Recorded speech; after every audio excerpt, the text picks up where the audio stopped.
told me it's much louder than it was last night. It's wonderful to be together. It's really a holy moment. The 75th anniversary of Kihla Kedosha, as the synagogue was originally called, a holy community, does not happen every day. And so we gather now in a moment that will never be again. I invite you to look around, to see people that are here, to remember people that sat here during moments that are important to you. One of the euphemisms for God is hamakom, the place. And just the way that amazing the way mine works. The word in my head is corporealize. So sorry. But the way we bring the Sabbath to life is to envision the Sabbath is a bride. So the way we can envision God is by thinking about a place where holy things happen. And this sanctuary is a place where, for you, who've had more than 2 months of memories, this is a holy place. So I'm not going to ask you to take off your shoes, but if you're wearing slip-ons, you could, because just the way God, at the bush that was not consumed, asked Moses to take off his sandals, and the way at Baha'i temples you take off your shoes before entering, this is indeed holy ground. Craig Taubman, whose works inform a lot of innovative Jewish songs, has a song, "We are on holy ground," and we are. For those of you here who are blessed with children, you understand the moment when you have an opportunity to tell them how much you love them. When my oldest, who's now 28, was going off to college 10 years ago, the rabbi at the temple we attended, where I raised my children at Temple Aliyah in Woodland Hills, around a 3-day journey from here, said, "Be sure that if you..." Well, I think Google Maps would put it a little less, but... So Rabbi Stuart Vogel, who I was in school with when we were children in the 80s, said, "Be sure to keep blessing your children. If you never have blessed them on a Friday, then start now." And it's been 10 years with my youngest daughter, with my oldest daughter, and 3 less than 7 years with my youngest daughter. And it's really a holy time. And if I forget because I'm doing something, they'll call me and say, "Abba, Dad, this is our time." And one of the blessings that are included in the official blessing are right here on our handout, which is an advertisement for what our office, led by Mike Sirota and Helene, what we do each week. This is the Daf Tefillah, the prayer side, and I'm on the Daf Limud, the study side. And it says, this is a Hasidic rabbi named Reb Simcha Leib, the happy heart. He writes, "The priestly blessing is recited in the singular because the most important blessing that the Jewish people can have is unity. This was attained at Mount Sinai, where our sages tell us in the verse that Israel camped there. And the word for camped is in the singular because they were as one person and one heart." So though we may once in a while have some differences, individually and collectively, I commend you for making the commitment, and those of you who are the children of the founders, for your parents making the commitment. Because as my mentor said, and if you're a regular, you're going to hear this if you haven't already, Rabbi Harold Schulweis of blessed memory, who at the time of his death was the emeritus rabbi at Valley Beth Shalom in beautiful downtown Encino. He said the goal of Judaism is not to stand alone at the top of a mountain, but to live in community. So I bless you and thank you and encourage you to continue to appreciate the wonder and awe that a community is, even while we work on a path forward. In case you're wondering who the heck I am, my name is Len Muroff. If it was CNN, there would have been a little thing telling you, but I am the rabbi, and I look forward to working with you to make the path golden and full of joy. We continue now with the Cantor Orly. So shalom, everyone. Welcome to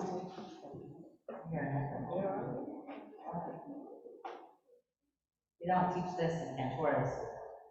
So it sounds okay? I don't need a microphone. Everyone that knows me knows I don't need one. Well, shalom everyone. Welcome to our 75th anniversary gala celebration. Even though I've only been the cantor here the past 3 years since first being ordained from the Academy of Jewish Religion, it's just such a special place. From day one to the audition, interview, audition Shabbat, whatever we called it, I knew this place was something special. And 3 years later, I've learned just how special it is. It's truly the first place that I personally felt as a Jewish person I belonged. And I think a lot of people feel that way. We're open to so much here. We have so many interfaith marriages. We've opened our arms to LGBTQ.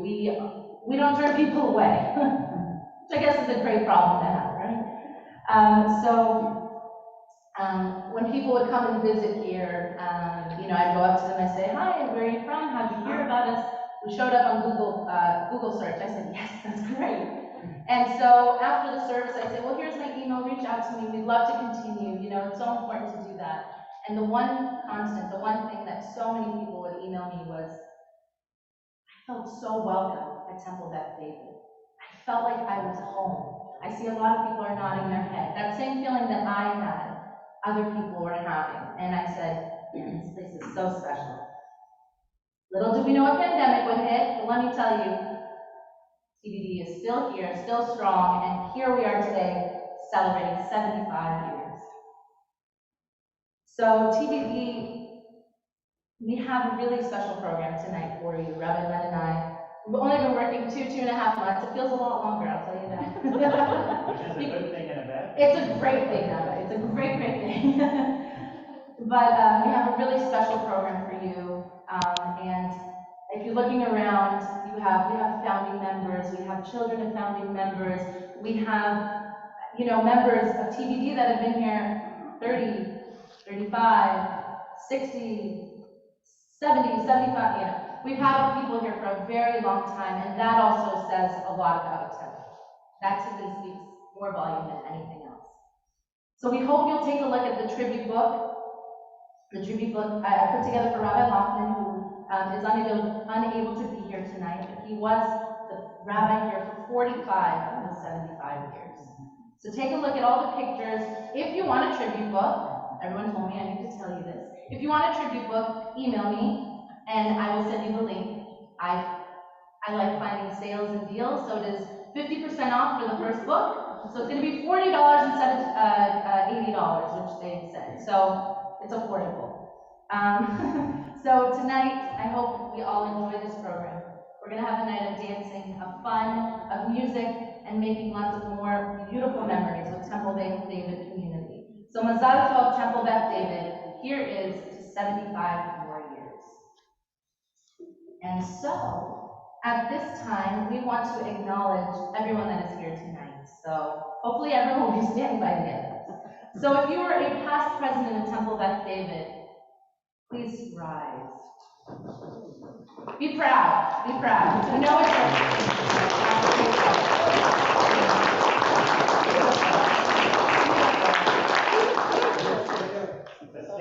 Stay standing. Stay standing.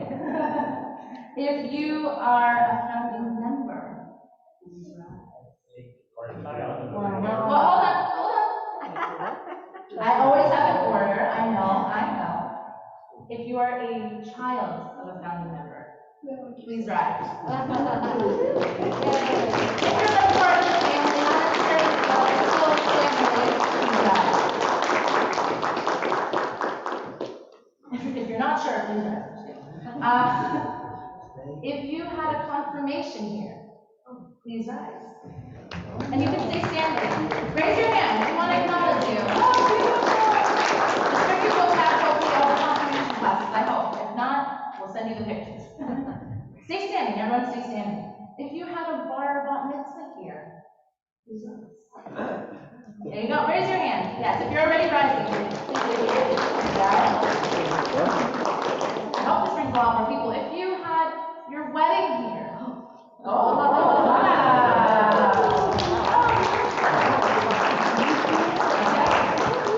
If your baby had a baby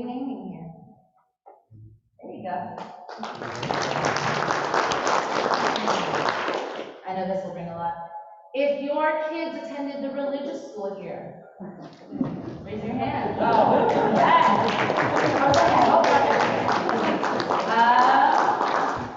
Anything else? What am I forgetting? Let's see. If you work here, thank you, Rabbi. Work here. If you are a new member to Temple Beth David in the last 3 years, please rise. If you do wonderful IT work and help the Cantor when her email doesn't work, please rise.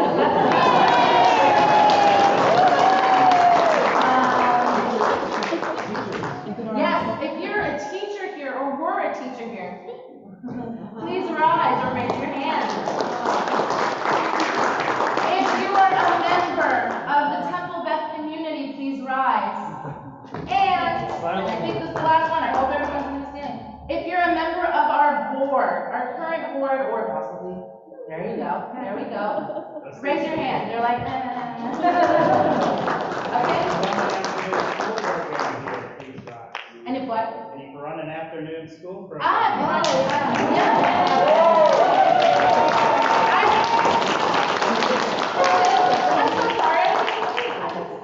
I was schmoozing, that's good. And if you are new here, and Roger just told me this was his first time yesterday at our service, being in a temple in 2.5 years. I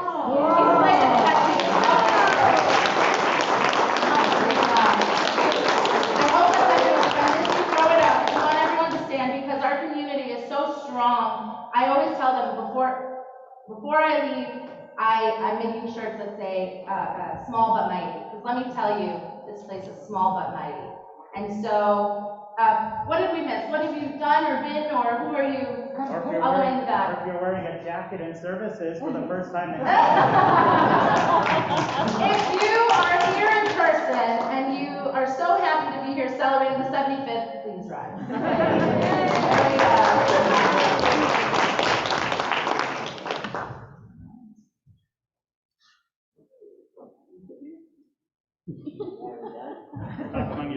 Please sit. Sorry. I always drop these things. There we go. Yeah. Okay. Well, that helps with it. There we go. That's a lot. Thank you. Okay. I wear many hats here at Temple Beth David. Technical. Yeah. Okay. So now we're going to have some remembrances of Temple Beth David. I hope I say your name right. If I don't, please correct me because we want to honor that. Our first speaker is David Lynch. And funny enough, while you're walking up here, David attended, he said, I know you. I said, how do you know me? You were the Cantor for High Holidays at Beth Shalom. The job I had the first year I was here. So it's a small Jewish world. You can't separate. Well, congratulations to everybody here on the 75th anniversary of Temple Beth David. As I was introduced, I'm David Litch. I'm here with my wife Sharon and my sister Jackie back there and her husband Bruce. My other sister Diane was unable to be here tonight. Our parents, Charles and Selma Litch, were original members. I don't think they were exactly founding members, but original members. They settled in Alhambra from Chicago shortly after an original group of founding members saw the need for a center of Jewish cultural activity here in the San Gabriel Valley and formed Temple Beth David. Our parents attended what was probably the first temple seder at the Alhambra YMCA.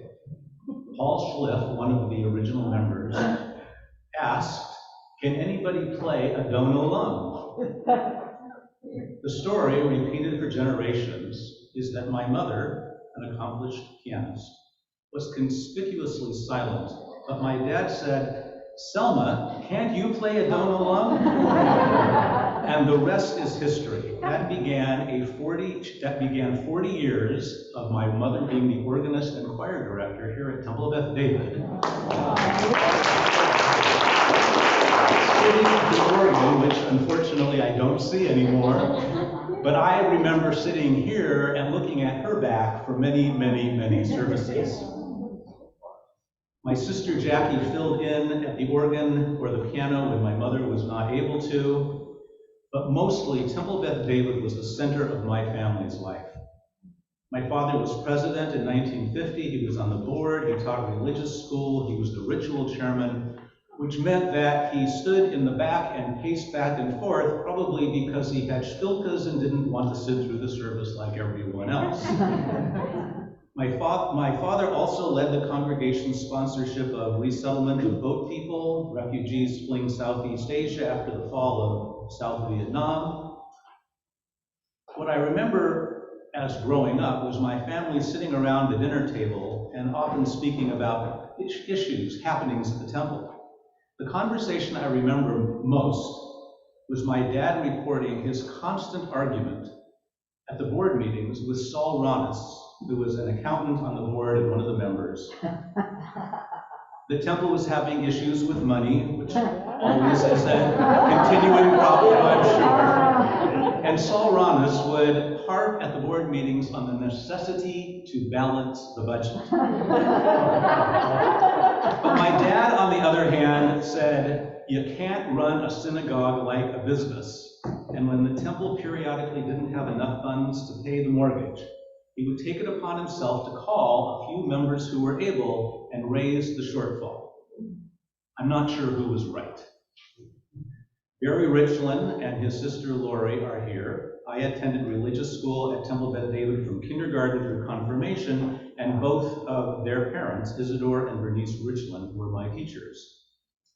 In my 10, 11 years at the religious school here, I never missed one day, to the point that if my parents were away for the weekend, I insisted on staying with friends to keep my perfect attendance record.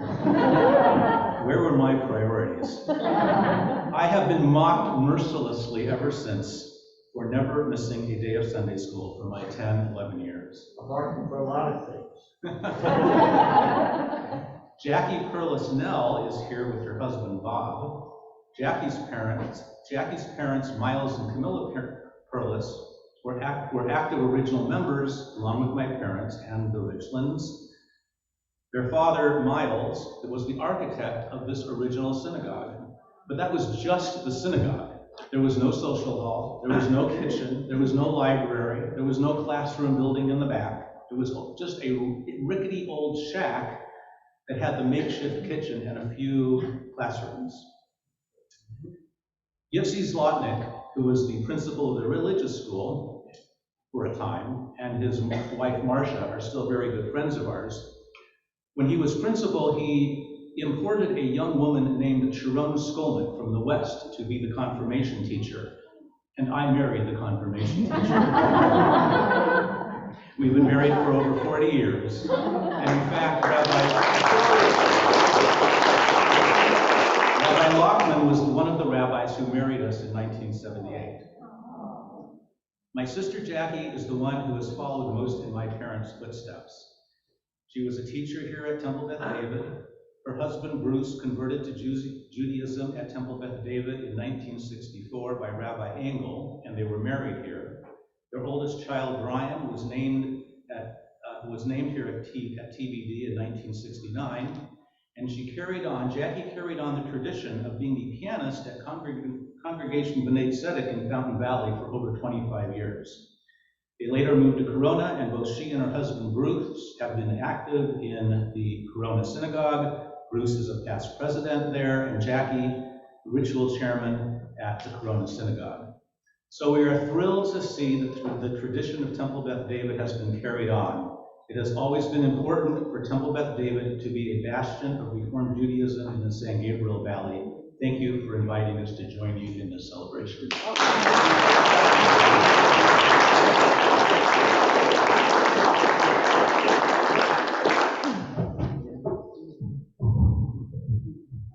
And so our next speaker, I believe, Barbara, right? Susie Conn-Parker was not able to come.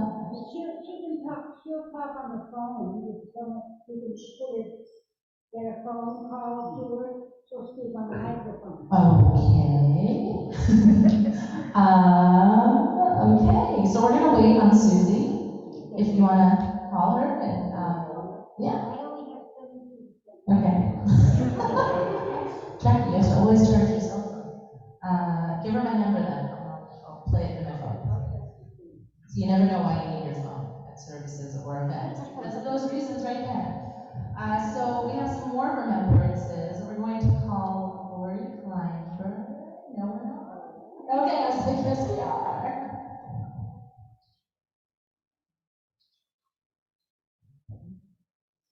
Good evening. I didn't realize I was supposed to do remembrances. Eileen just said, can I say a few words? So these are the words. Good evening. I'm honored to say a few words tonight and echo what I think are the feelings and thoughts of all of you here and all the other speakers too. First, I'm so proud of how Beth David has stayed so strong over the past couple of years, especially given the pandemic and all the leadership and personnel changes. I also look forward to getting to know Rabbi Len, who I know has already put us on the path of new growth. Beyond that, I am in total awe of our current presidents, Arlene and Jan. Their energy far, far exceeds what I had to put out on the job over 30 years ago. Wow. I suppose I was president at a much simpler time. Okay, but there are some things that remain constant, as we already laughed about, budget deficits. However, these are the things that stay strong. The devotion of all our volunteers, the strong, steadfast commitment of sisterhood, and the special spirit that makes our temple such a welcoming place. This spirit is what makes this gathering tonight so special. It's like coming home to a family reunion. I think you'll all agree that no matter how little you've come in person lately, or how on or off you are with Zoom attendance, or how long it's taking you to get in touch with your temple friends, that you all feel like coming home tonight is like coming home to a family gathering, a family reunion. So, congratulations to all of us.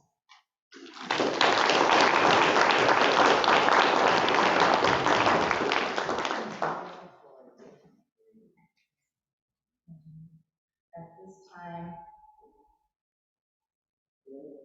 We can hear you. I don't need a microphone, I told you.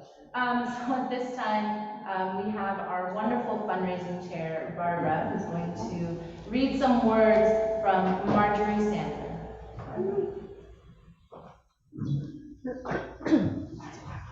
You have a choice as to where you can speak. You can speak from where the cantor was standing, because that mic is working, or down below where I was. Barbara, use this one here. Yeah, use the front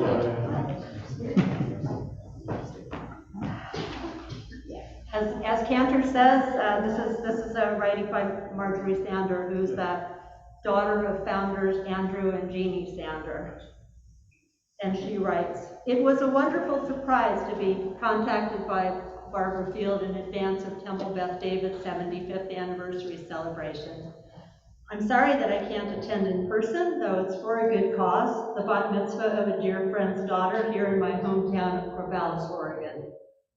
I'll admit the phrase 75 years brought with it a whole host of feelings, from shock at the passage of time to happiness at the continued life of the synagogue my parents and their friends founded in the late 1940s. Did I even know what year they founded the temple? In all honesty, I didn't, but I do remember a little story my mother used to tell about the inspiration for its creation, and I hope this makes you smile. My parents, along with their firstborn son, moved from the Midwest via San Antonio, Texas, where my father had served as an Army doctor, to Alhambra. And a few years after they'd settled in, my brother David, perhaps 4 years old at the time, announced to his parents that he had been invited to attend Mass with his nursery school girlfriend and her family. My father, who was not particularly observant, realized with a shock that his son had no conception of his own Jewish heritage and might, God forbid, be about to get a serious dose of another's faith's rituals. He and my mother decided to take action, and so was born the concept of Temple Beth David. And if you think the founders had in mind their own child's name and destiny when they named the institution, you're right. Together with a handful of young Jewish families in the San Gabriel Valley, my parents would begin to build the San Gabriel Valley's first Reformed synagogue. And my impression, although I would not be born for another 10 years, is that they had entirely too much fun doing it. Legendary fundraising events were held at our family's home in Alhambra, titled Nightclub Under the Stars. And they weren't exactly tame. Scavenger hunts that may or may not have included the occasional car driving up on a neighbor's front lawn, and themed costume parties. But as much fun as they were having, they never lost sight of their goal: to create a Jewish community in the San Gabriel Valley, one that would strengthen social ties, provide a sense of tradition, and educate their kids in the history of the Jewish people and the spiritual wisdom of Judaism. It worked, and it was an especially powerful force in the life of my dear late eldest brother, David, of Temple Beth. He and his wife, Jerry, would, in fact, continue the family tradition and found not one, but 2 synagogues in the Orange County area. Until his recent passing in September of 2019, David continued to play a number of instrumental leadership roles at University Synagogue in Irvine, and he said to me many times that our parents, in founding Temple Beth David, set the example. He would have so loved to get the message from Barbara Field, and he would have offered a treasure trove of childhood and young adulthood memories of the temple for this celebration. My own memories of Temple Beth David date from the early 1960s. Community seders where the grape juice and the manischewitz sometimes got mixed up at the children's table, and where our youth group threw itself into an intense dramatic production of The Diary of Anne Frank.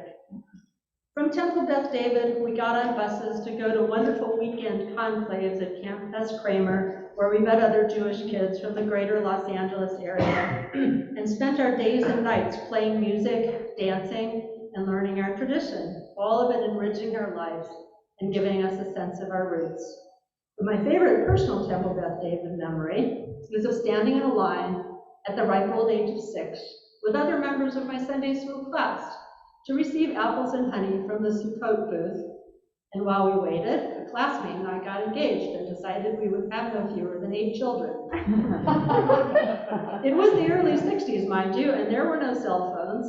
But somehow, by the time I got home, an hour later, my mother was standing, hands on her hips, a sharp look in her eye at the front door. "What's this I hear about 8 children?" Temple Beth David began with a few families who themselves became lifelong friends and built a strong, enduring Jewish community in the San Gabriel Valley. Those of us who have moved away have carried the example with us, along with the bright memories of good times and somber times, and the scents and tastes and sounds of our tradition. And finally, this is what makes us pass along the gift of parents and their ancestors to our own children, and inspire them to keep the light of Judaism and Jewish heritage aglow.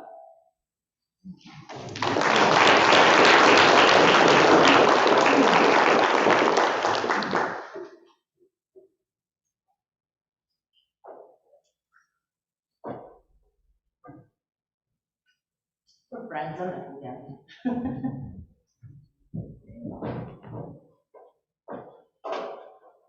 And so, to split up our speakers, this is Ledor Vador. Ledor Vador, if you don't know, it means from generation to generation. And there's a couple generations in here, and so it's really beautiful, really amazing. So this is Ledor Vador.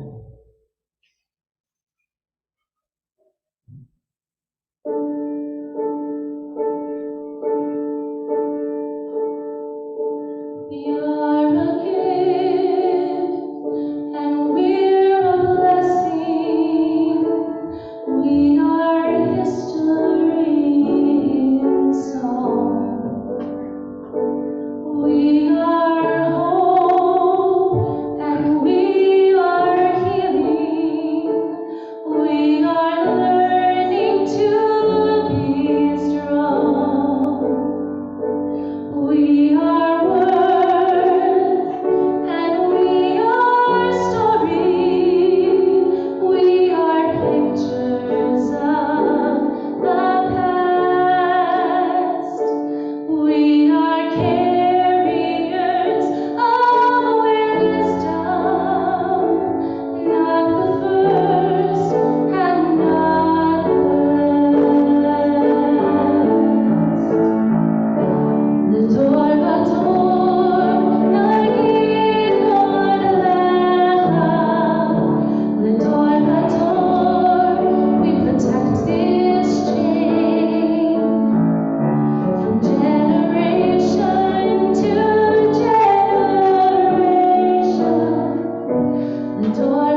So our next speaker is someone who taught here. She taught my son, actually. One of our wonderful teachers, Doris Robin. There you are.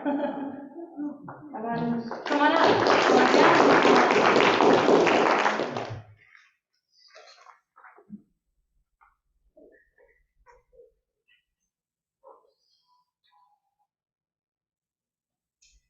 Hi. As usual, I'm too short. Oh, there you Is that better? Okay. Okay. I have never been a member of any other temple than this temple. I was a member of this temple when my mom was pregnant with me. And they came from Chicago and they settled here in Temple City. And this was the temple they came to. And I am so glad they did. My sister and I went to Sunday school here. We called it Sunday school, but it was religious school. And when I was nearing 13, well, that was a few years before, my parents said, "Do you want to have a bat mitzvah?" And I said, "What's a bat mitzvah?" And they said, "Well, it's the same as a bar mitzvah, only it's for girls." I said, "Well, I know what a bar mitzvah is. Do I have to learn Hebrew?" And they said, "Yes." I said, "Never mind." So I never did have a bar mitzvah. But I taught here in the religious school for, oh gosh, I'm not sure, but it was more than 20 years. Way more than 20 years. And I love this temple. This temple is wonderful. I'm so glad that my parents chose a Reformed temple. And I'm very, very happy about that. My mom and my dad, my mom was a member of Sisterhood. My dad was in men's club, which we had. And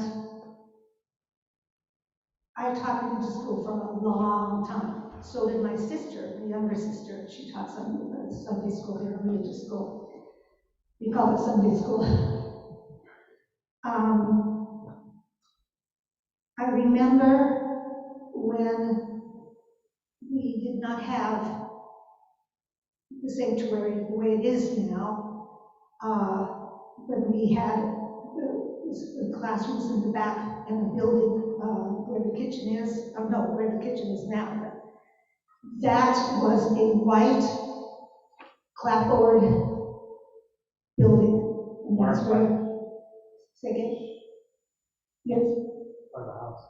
Where the house, yes, we're talking about the house, yes. And that's where we would have, there was a kitchen, and that's where we would cook and have that kind of thing there too. And classes were held in there as well as in the rooms upstairs here and over here. I remember when they built the classrooms, and I remember when all of these beautiful stained glass windows were across on that side and that side, across the top. And yes, I see people nodding because they remember that too. Unfortunately, we had a fire in the temple here, and we ended up not having the windows over here anymore. We put them here alongside so there's no way to get at them from the outside. And that was a long time ago.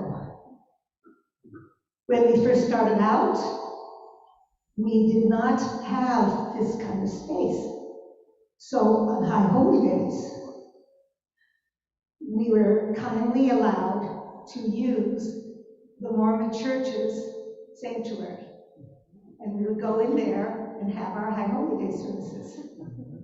And later, when we built up more of this area, the High Holy Day service would be held here, but the children would go over to the Mormon Church for children High Holy Day services. And And we really appreciated their neighborliness for doing that. There's a lot of memories, and I'm not going to go into a whole lot of that right now, but the rabbis that we had were wonderful, and the rabbi we have was wonderful. And my mom and dad were in the sisterhood in the men's club, as I said, so they were very active in the temple a great deal, especially my dad. He was always here for anything we were doing to fix up paint or do windows or whatever. He was always here for that. So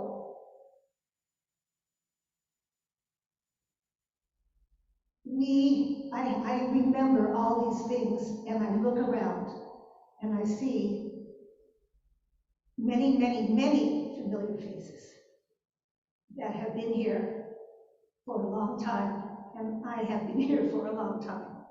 I'm very glad to be a member of Temple Beth David and be part of this family. Thank you.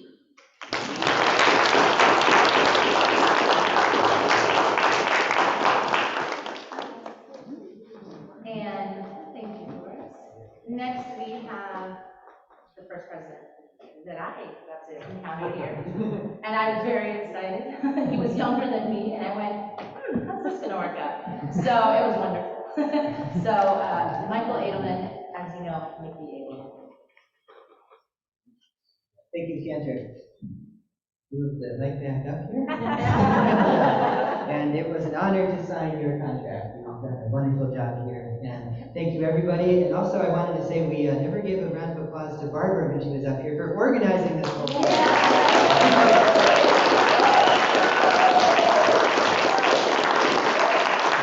Great job.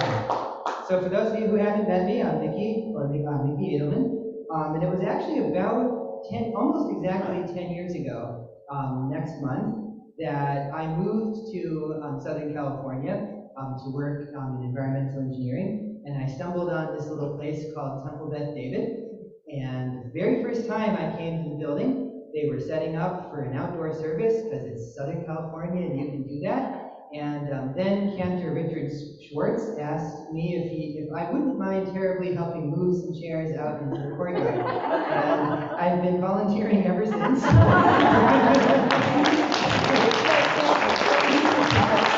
And I think his next question was, who are you again? And this has been a really special place for me as somebody who kind of came to the area not really knowing anybody. This was definitely the first place where I really felt some warmth and some connection, and a place that was a little bit more, that made the whole area feel a little bit more like home. And I think that welcoming spirit and that ability to get people in right off the street is part of the hallmark of Temple Beth David. So in the Mishnah, Pirkei Avot, which is a section about the kind of fundamental ethical principles that the sages like to share, Pirkei Avot begins by reminding us that Moses received the Torah at Sinai and passed it to Joshua, and Joshua passed it to the elders, and the elders passed it to the prophets, and the prophets passed it to the sages, and so on. And so shout out to now Rabbi, Joey Angelfield,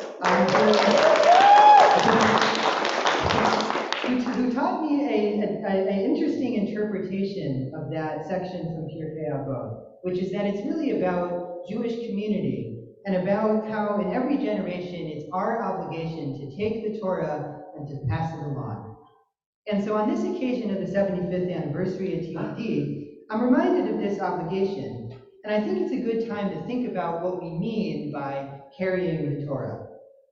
And one thing, of course, it means is that we should let the Torah inspire us to action, to do gemilut chasadim, deeds of loving kindness, to play our part in tikkun olam, the repairing of the world. Because, of course, Torah is not just what we debate and discuss and have sermons about and learn about in school. It's also what we do. It's the groups from TBD who have long been part of the soup kitchen at Union Station in Pasadena, who have long supported Foothill Unity Center and collected lots and lots of food throughout the high holidays and year-round. It's been the student projects at our religious school and our B'nai Mitzvah students who found all sorts of innovative ways to give back to their community. I see a few people out there whose projects I kind of remember, so that's really goes to show you. It's the work that TBD has done over the years helping refugees. You heard the story, a reference earlier to the families from Vietnam that TBD helped support decades ago. I remember a few students from our classes, maybe 2 or 3 years ago, was raising money again for refugees through Hebrew Immigrant Aid Society. That's a long-time TBD tradition. It's the many people at TBD who have given their lives to professions of service. The people in this community who are teachers, who work in various social services, who are therapists or work in mental health, who are veterans who have served our country or who have lived their lives in any kind of way that is devoted to the service of others. That is carrying the Torah. Rabbi Lockman used to tell a story that really stayed with me, and it was about how at one time he was doing a funeral for a family, or for somebody who had passed away, and the family was talking to him about what this guy had been like. And they said, well, Rabbi, he wasn't actually very religious. He was a really good guy. He was a great family man. He loved his kids. He was really a part of the community. He gave back. He was always there to volunteer and help other people, but he just didn't come to temple that much. And the rabbi said, you know what? It sounds to me like he was very religious, because at the end of the day, isn't that what it's all about? And of course, another thing that it means to carry the Torah, and one of the things that I think is the most special about TBD, is our ability to just welcome everybody. So if you've ever noticed it, there's a little sign next to the side entrance that has a quote from the prophet Isaiah, and it says, "My house shall be called a house of prayer for all people." And even though that's a sign that I don't think very many people have noticed, because I know I've pointed it out to people a few times, oh, that's outside? All right. Yeah, I think it's a value that in some ways we almost don't have to read because we live it so naturally here at TBD. And also from our Torah, when we read about Abraham and Sarah, some of our most important figures and some of the sort of central people that we look up to in the stories that we read, our sages teach about how one of the most important mitzvot that Abraham and Sarah did was when they welcomed the strangers into their tent. The strangers who kind of came across them and, without giving it a second thought, Abraham and Sarah rushed out to welcome them in and prepared them a nice meal. And of course, they turned out to be the angels in disguise. And that's the kind of thing I can totally picture happening at the temple, right down to making sure that everybody was well fed when we welcomed them in. So unless it happened to be Yom Kippur Day, in which case they would have to wait for the food until we got through Megillah.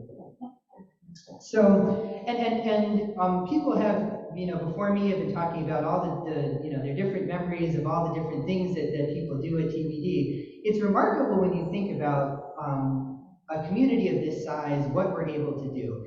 And I think that has a lot to do with all this stuff about the welcoming nature and about the kind of community we are. Because we're also the kind of place where it's very easy for people to step up and kind of organize whatever activity they feel needs to be organized, to participate in whatever way they want to participate, and to just sort of be a part of things and to make TBD a little bit more like the community that they want. I think that idea of those really low barriers to entry, that's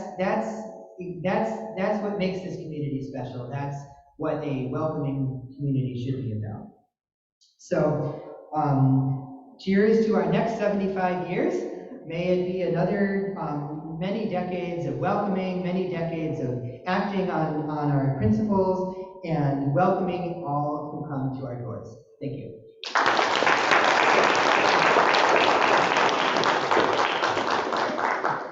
Just so you know, the first year I met Mickey, I said, you should be a rabbi. Yeah. Right? Okay. And so, to end our speakers today, I want to give the biggest kavod, the biggest honor and glory to our incredible, wonderful co-presidents, Arlene Bailey and Jan Robertson.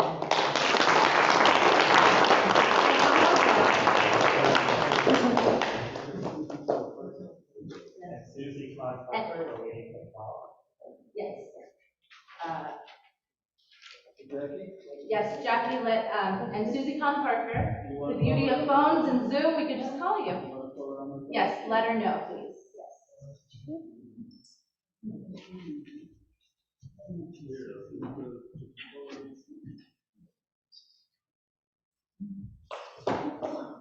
Right now we gotta bring it down. Okay, one of the problems of being one of the last speakers is that everybody else has done your speech.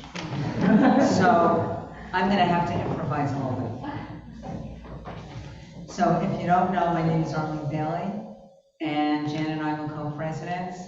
And now Jan is smart, and I'm the only president. She's the vice president. Smart move on Jan's part.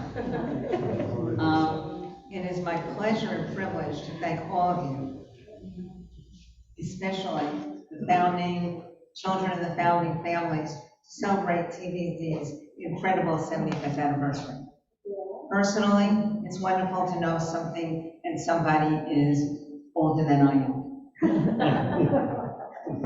I wasn't going to share some of my own history, but I think in order not to repeat a lot of what everyone has said, I'm going to share a little bit. Jan and I had no intention of being presidents. None. That's for sure. Right? But nobody else stepped up. So Beth David went from our energetic, handsome, young president to two very energetic, but not quite so young presidents. And humbly, she said, we did a great job.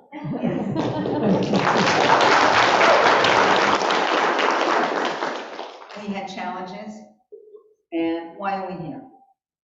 But first, I digress. I want to tell you about my personal story. How did I come to Beth David? I started out at PJTC. I was married to a wonderful man who just happened to be Irish Catholic, but loved Jewish religion. He was a Notre Dame graduate, and he knew so much about religion because he had to learn. That was part of his curriculum. And we went to PJTC, and even though we had an incredible interfaith marriage, we had a wonderful rabbi and a priest, we didn't feel quite so welcome. And then we had our wonderful daughter, Lauren, who is now the temple librarian. And at our school, and her school, I ran into two wonderful people. And they were telling me about this little place in Temple City called Beth David, who had Sesame Shul. And I went, now that sounds good, Sesame Shul. So I came, and we loved it. And in fact, Robin Evans, who I will speak about later, was one of the teachers of Sesame Shul. And we loved it. And why did we love it? Because somebody told me on one of our first events that there was as many people to form a Newman Club as there was a Hillel Club. My husband felt incredibly welcome. And that to me spoke volumes. This is what I wanted. I wanted someplace I could share my heritage with my husband, we had agreed that any children we had would be raised Jewish, and he loved it. And there's somebody else here, Tina Seneca. People look at the interfaith families in our synagogue, and they don't know who is Jewish and who is not. That's how involved. And David, I want to ask you something. Have you secretly been at our temple board meeting? Because what you said about the money and the account, it's our board meeting. And Phil Joseph, who is right behind you, is the treasurer. So he had a big laugh. My father is here in spirit. Phil is channeling him. Because Phil will say, can we afford it? But why are we here? We are here tonight to honor our community, our cherished memories, which people have done so beautifully, our past, our present, and our very important future. Beth David's future is promising. So like Mickey said, here's to another 75. I also, when we joined, I was in my 40s. I never thought I'd find lifelong friends again. A lot of my friends that I had, been pregnant with and did many things younger and moved away or whatever. And then I found this wonderful little group called Beth David Sisterhood. And I kid you not, these are the friends of my life. Aside from Barbara, who I met when our children went to the same preschool, and her beloved husband said to me one day, "Are you Lauren Bailey's mother?" And I said, as many parents have said, "Why?" And he said, "She's very cute and bright." I said, "Yes, I am her mother." And we are and have been lifelong friends. And unfortunately, Barbara and I have lost our husbands, but our friendship is stronger than ever. And it's just Robin and Carol and everyone in Sisterhood. It's my family. Because my family, blood family, live in Long Island, and they don't come out here anymore. We have, through hard work and dedication, navigated COVID challenges. With Zoom Shabbats and high holiday services, not to mention our inventive drive-through Passover dinners.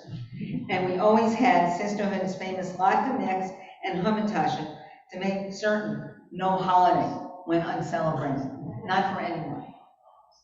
We lovingly welcome our new interim Rabbi Len Muroff, who has hit the ground running in just a couple of weeks with many planned events and spiritual programming. We sadly have to say so long, not goodbye, to our Cantor Orly. She is and always will be part of our story, and she knows how I feel. Although also sadly, Rabbi Lotman cannot be here with us tonight, we honor him and his amazing 45 years of service at this temple. We will be presenting him, as Cantor Orly said, a beautiful photo tribute book that we all contributed to. It's on display in the lobby. Please feel free to take a look at it. Thank you, Rabbi Lotman. I would now very much like to acknowledge the incredible 75th committee that has worked for many months to make tonight happen. TVT strong. And as Nikki said, my dear friend Barbara took on this challenge, and she has said to me privately, "You know, I'm doing this for you." And Barbara, you didn't know what you got into, and you're never getting out of it. So I want to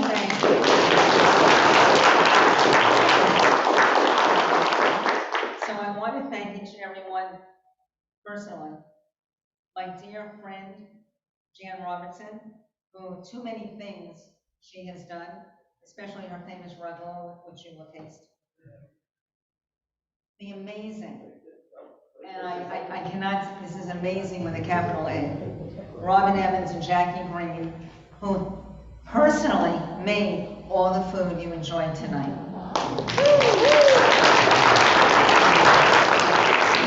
And that's the least of what Robin does well. Sisterhood President Carol Ozer and Eric Thomas, who created the beautiful decorations, and Carol also runs the gift shop. Like Nikki said, Lori Everett, who cannot be here with us tonight, who is our ritual chair. Justine Roth, a new and younger member of our committees, who made the beautiful invitations. Wayne and Denise Alhada, who also are dear friends. Wayne put up almost all the lights with Rabbi Joey Angelfield in the courtyard. Past presidents, Mickey Edelman and Joey, who are doing our wonderful alcohol.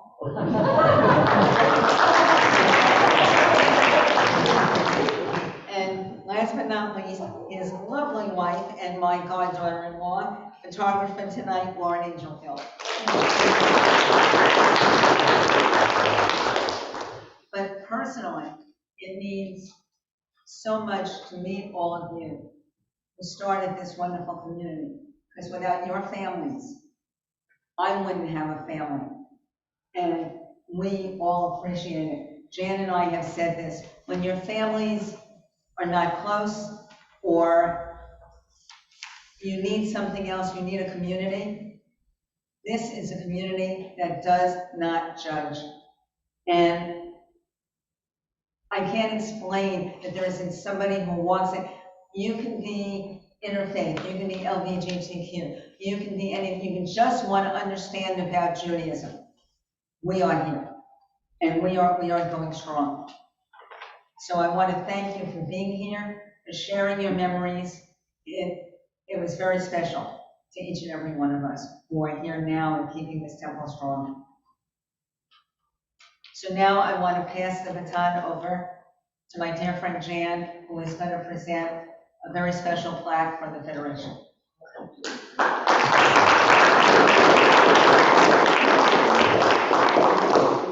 So I'm presenting the plaque, but it is from the Federation. And I want to say I came here too when I suddenly found myself a single mom with an 8-year-old, didn't know what to do.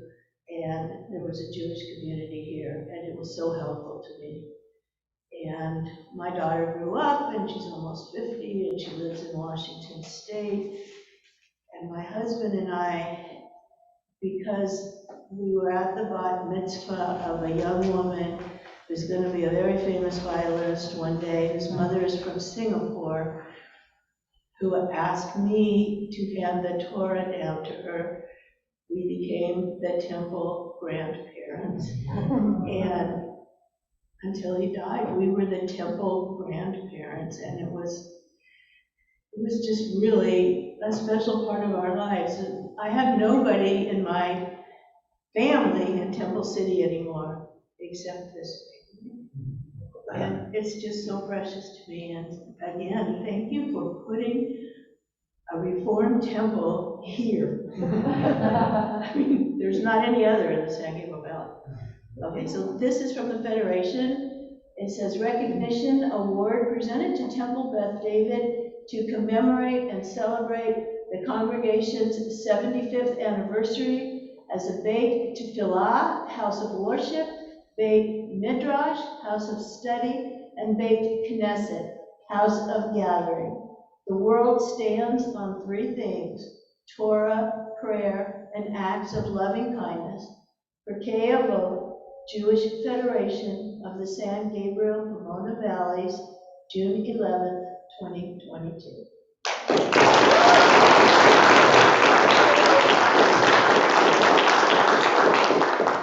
Okay, I'm back. I don't look it, I know I don't look it, but I am 73, so sometimes I forget things.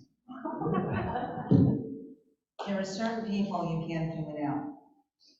And I cannot do, personally, without Mike Serona and Helene and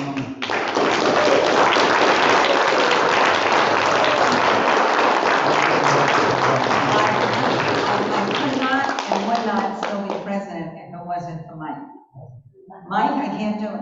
Mike. I mean, you know, and calm down, it's gonna be okay. And from the bottom of my heart, Mike Serona, thank you for being the soul of Temple Beth David.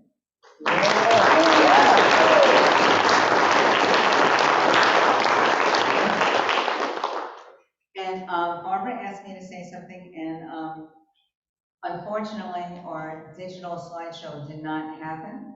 Things happen, but we will distribute the photographs to everyone digitally.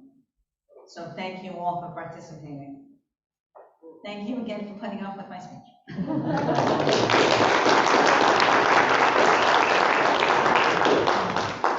Talk amongst yourselves, hold on.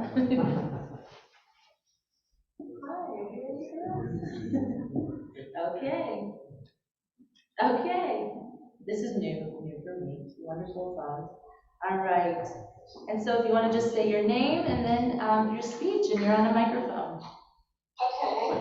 My name is Susan Kahn Parker, and I've been a member of TBD since I was born. And so that makes me one of the real AKs of the temple.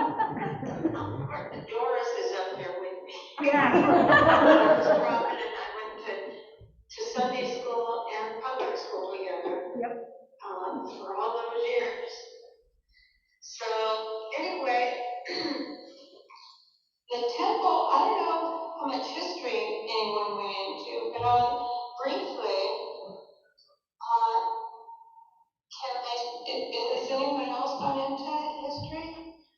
Yes, but please add any history you'd like, and Well, I don't know what they had said.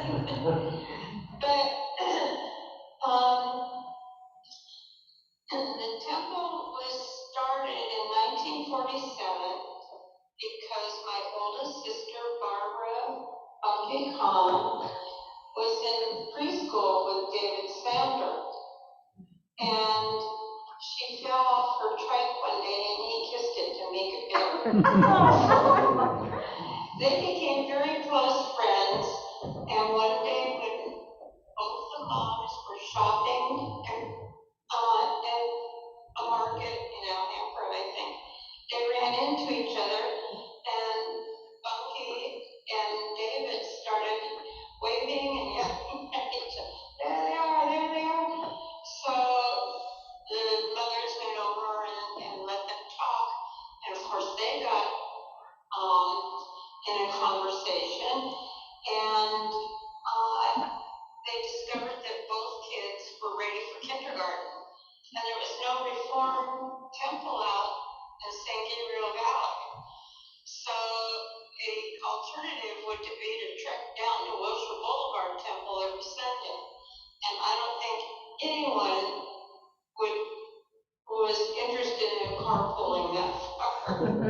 So they decided they needed a temple out in San Gabriel Valley.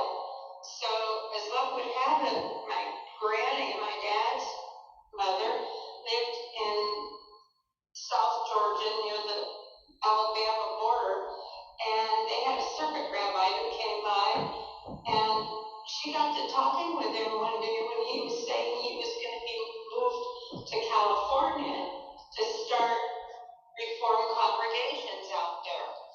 So she put him in touch with my other grandma, my mom's mother, who was living out here, and then to my parents, telling him that they would help him drive around to find a house. Well, to make long story shorter, hopefully, the rabbi was Alfred Wolf, who became a big name in the UAHC and later the URJ. And he passed away, gosh, I don't remember how long ago, but he was very influential. And he told my mom and Jean Sander that if they wanted to start a temple, they should find 10 other families, and he would help them. Well, apparently it didn't take that long to find 10 families. My mom said they put a little classified ad in the religion section that they used to have in the LA Times, and they used their phone number, and lo and behold, they were getting calls from people looking for a Reformed congregation in San Gabriel Valley. So before long, they got things moving, and the first services, I believe, were held at either the Sanders house, I don't think, our house, my mom's house. Mom and Dad's house would have been big enough in Alhambra, but they eventually ended up at the YMCA in Alhambra, conducting services there. And from there, they wanted to own or rent something of their own. So their next move was they either bought or leased an old Baptist church in San Gabriel or Alhambra, somewhere. And at that point, they had a rabbi at this time named Ed Zarin, and he was with the congregation when they moved to the lot where they are now. And the temple, as someone probably said, the grounds were a chicken farm. Yes. You win, that was it. Yes. Okay. And it was quite bare bones, and by today's standards, it never would have passed a test for habitability. We had classes in the back. I'm not sure. I can't remember where. And but I do remember one year I had class inside a room tucked off the kitchen, which was musty and old and with, soaking wood around. And there was one bathroom in there, and that may have been for the whole game. But from there, they started a building fund, and there was an architect in the congregation, and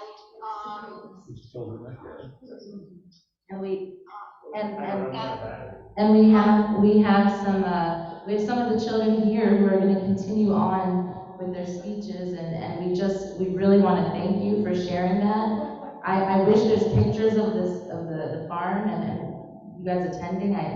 Did the roosters pray with you guys? What happened? I said the roosters pray with you. So well, I wanna thank you so much, and we hope you feel better, Susie. And thank you so much for joining us via Zoom. I'm so used to Zoom. Via the phone, and thank you so much. We really appreciate it. Thank you so much. Okay. Bye.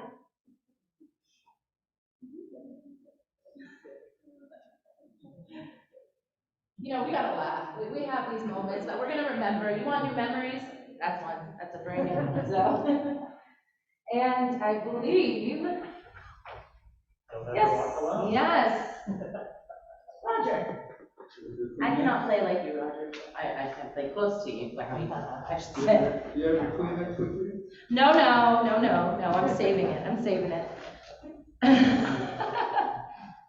So if you don't know, I'm a Gemini. You don't know that, or if you did, we have to have a talk. And my birthday's next week, so I'm a Gemini. I am a sensitive soul. I wear my heart on my sleeves, and TBD really was the perfect place. And so at our congregational meeting, I shared this song. It's having hope in your heart, and you'll never walk alone.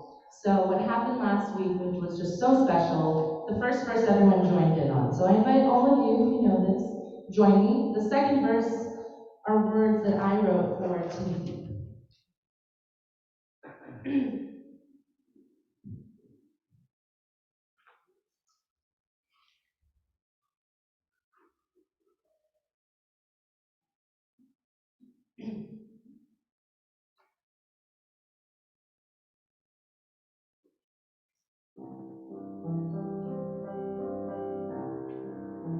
When you walk through a storm, hold your head.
someone who hasn't been thanked.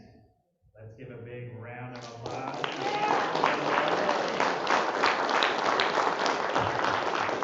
Not just for her singing, but as she pointed out, the beautiful booklet and getting all the things that you don't even think that someone who is a cantor should do. But she's done so much, and she will be missed.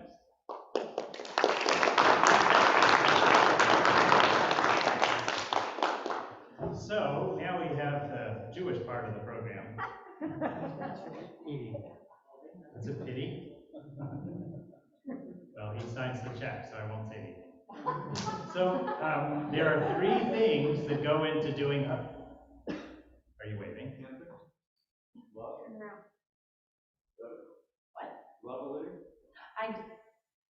There's so many more moving parts to services these days, let me tell you.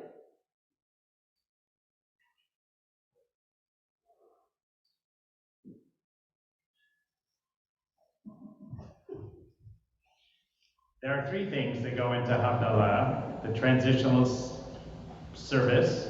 I see some eyes glazing off. So this is going to be glazing over. This is the audience participation part of the program. So you have to do something more than clap and eat. So the first thing is grape juice or wine, then spices, and then an interwoven candle.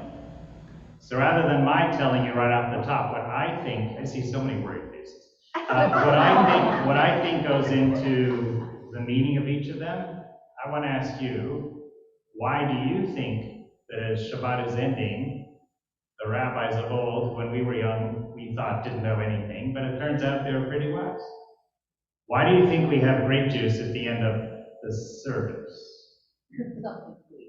Something sweet? There's no right answer. I just want to help you see that it's not just the cantor and I that have a voice.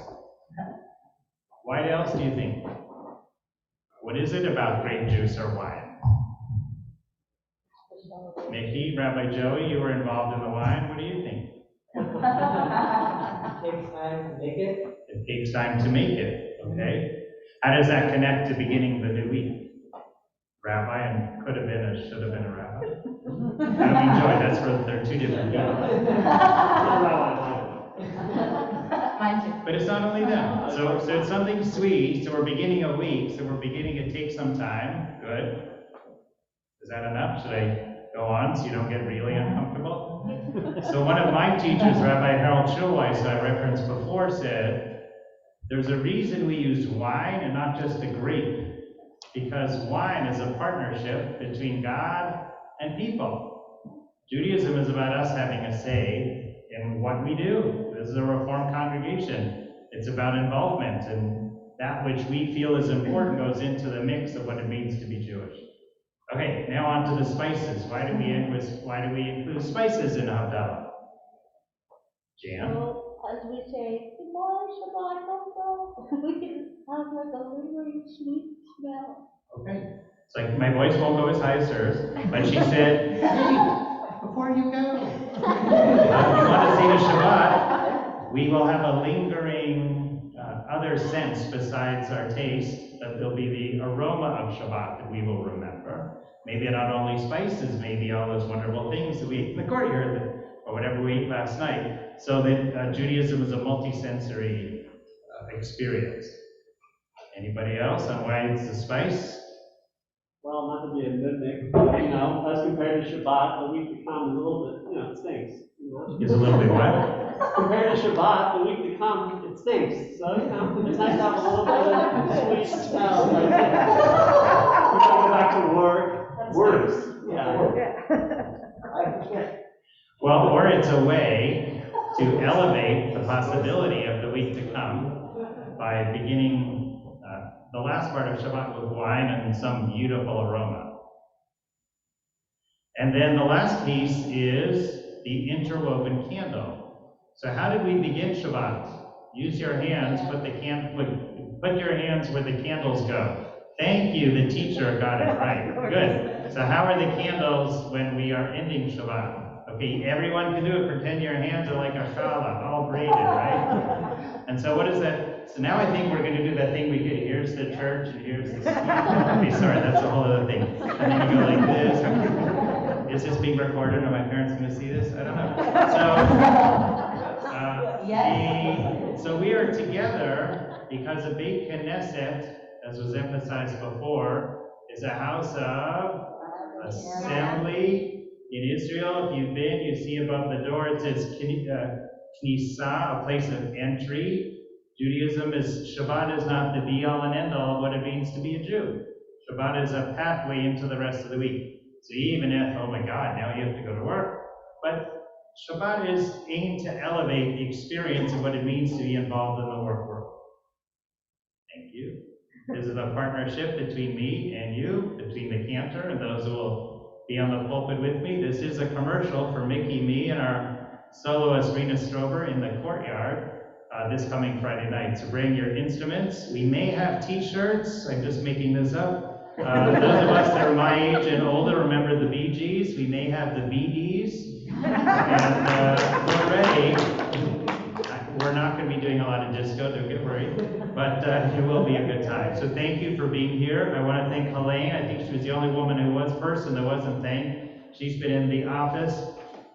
The Dodgers don't really have a good relief pitcher anymore, but let's say you're the Kenley Jansen of TBD. You've risen to the occasion and you've really helped us when we needed most, and I'm really grateful. And who am I forgetting? Mike?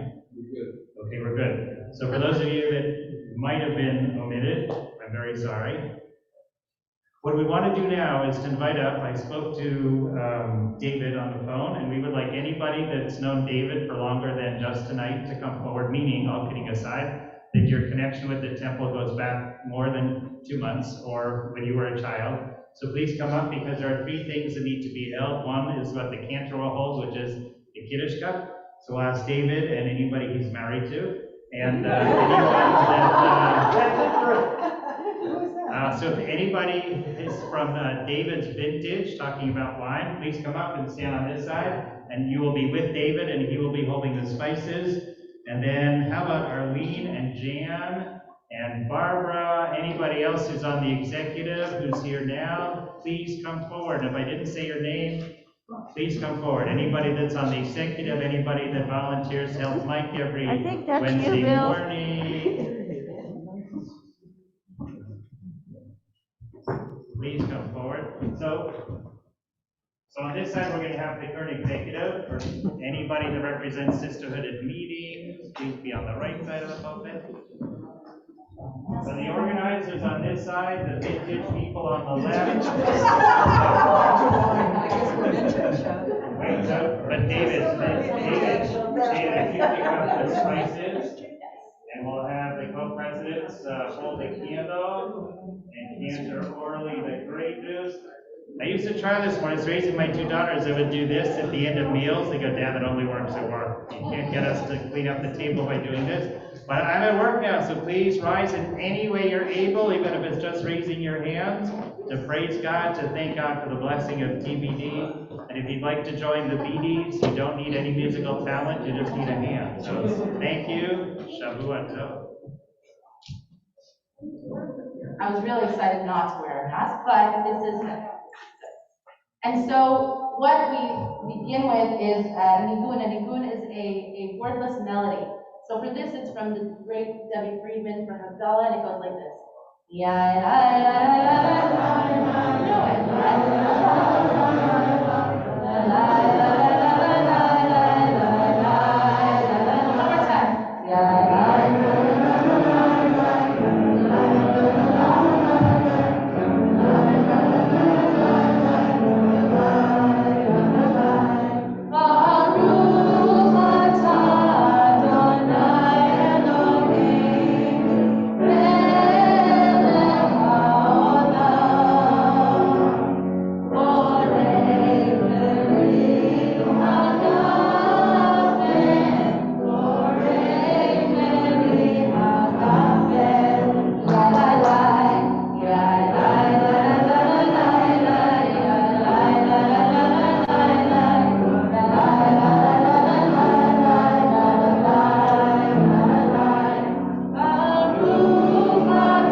of the wine, as Rabbi Len explained, to keep that sweetness of Shabbat. And our candle, I'm gonna have Barbara, she's like, okay. And you're going to extinguish it. And what I tell everyone, when I brought Abdallah to TBD, you're going to listen for that sizzle. I will put it up to my microphone, but I'm scared my hair will burn. So just listen for that little sizzle, and that signifies and tells us Shabbat is ended and we're beginning our new week, and we have the separation of the two.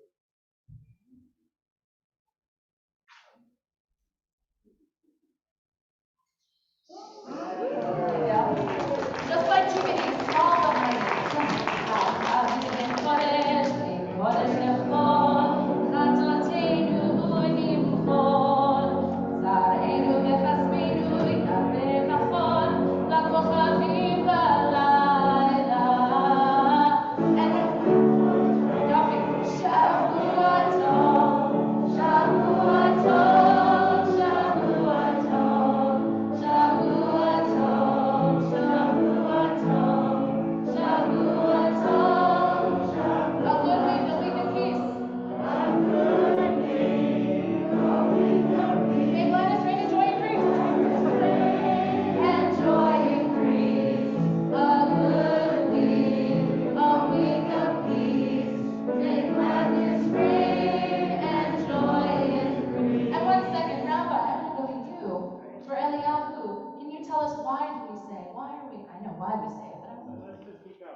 As we hope for 75 more years here, maybe more.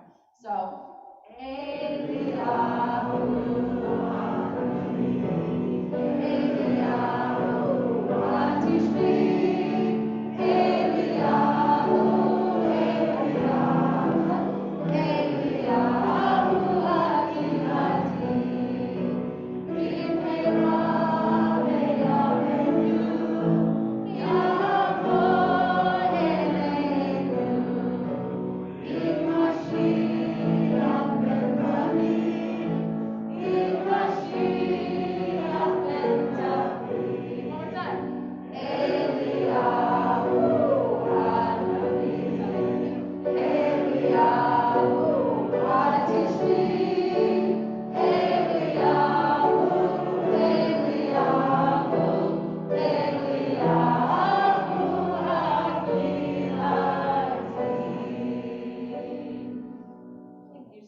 you're welcome to stay up here if you want to sing the last song. Okay. So, sing out, Louise. If you want to sit, you're welcome to sit. All right, take us out. All right. And so we have, if you want to sit, you're welcome to sit. Everyone else, you can sit, yes. And so, you know, I always think, what's the best way to, can I take my mask off? I always, careful. First step's at least. And so the best way to end, I think tonight, with our 75th anniversary celebration, you're gonna go dance, you're gonna drink, you're gonna schmooze, take pictures. By the way, we have a hashtag. Well, I just came up with it a couple minutes ago. We have a hashtag. It's TBD75strong. TBD75strong. So any pictures you have, please use that hashtag, and hopefully we'll be able to collect all of it. And what it does is it pushes this temple out to others who don't know. See, I know that I see Aaron and Dale right there. They're pushing it right now. Thank you so much. So TBD75strong. Hashtag. It looks like the little numbers. Okay. TBD hashtag. Okay. And so to end our service, I think this is the best way. We're all going on different journeys, as Arlene and many people have said. You have the tissues. Come July 1st, I'll no longer be the cantor here, and every service has been very bittersweet, but I have to say, meeting Rabbi Len Muroff, I said I could take a sigh of relief. I feel Temple Beth David is in great hands. The energy every Wednesday when we're here, it's beautiful. It's honestly so beautiful. And so with that, we do our Tfilat HaDerech. I'm trying to get you a page if you want to follow it. I think everyone knows it. Yeah? Okay. So Tfilat HaDerech is, it's a prayer as someone is traveling. And what I like to say, it's not just in a car, a plane, a train, whatever transportation you have, but it can also be walking. It's the day-to-day. And so may each one of us be blessed with health and happiness and joy and whatever our journey may be. So, that's the prayer. Okay.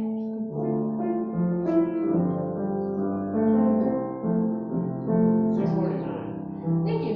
May we rest as we go on our way. May we be guided in peace. May we be blessed with health and joy. May this be our blessing. Amen. Join me, ready? May we be sheltered by the wings of peace. May we be kept in safety and in love. May grace and compassion find their way to every soul. May this be our blessing. Amen. If you know the verse next to put your arms around if you want. Amen.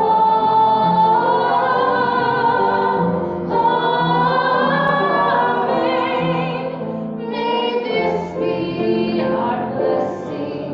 Amen.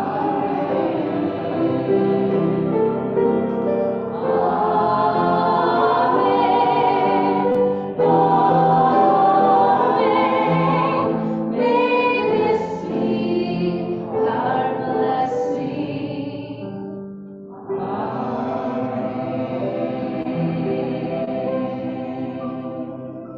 Thank you for joining us tonight.